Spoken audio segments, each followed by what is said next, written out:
आभार व्यक्त करतो. तुम्ही सगळेजण या ठिकाणी आलेला. एकीकृत रिपब्लिकन समिती मार्फत आजची बैठक इथे नागपूर या ठिकाणी आयोजित केली होती. ही बैठक ही फक्त आमच्या राज्याचे अध्यक्ष किंवा आम्ही सर्व पदाधिकारी, आमच्या पक्षाचे जे राष्ट्रीय अध्यक्ष आहेत सगळ्या पक्षांचे, आता स्वराज पार्टी असेल, रिपब्लिकन पार्टीचे आमचे साहेब असतील, त्याच्यानंतर गवाडे साहेब असतील, त्याच्यानंतर रिपब्लिकन सोशलिस्ट पार्टीचे आपले माने साहेब आहेत, गवळी साहेब आहेत, त्याच्यानंतर आंबेडकर हे गटाची आमचं एक टीम आहे.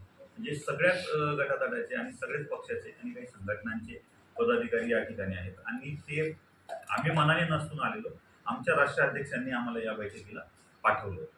या बैठकीत सगळ्यांनी मिळून एक स्वर असा निघालेला आहे की येत्या काळामध्ये लवकरच सर्व राष्ट्रीय अध्यक्ष हे मुंबई या ठिकाणी लवकरच भेटणार आहेत आणि एक नवीन आघाडीची महाराष्ट्रामध्ये स्थापन करण्याची पुढील काळामध्ये प्रक्रिया होईलच. आणि एक चांगली बैठक झाली. आंबेडकरी समाज हा संवेदनशील समाज आहे.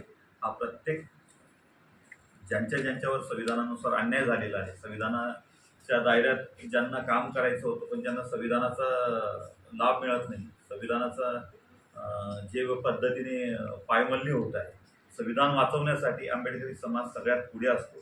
तर या सगळ्या गटातटांचं पहिलं आमचं एक वाक्य संविधान वाचवण्याचंच आहे.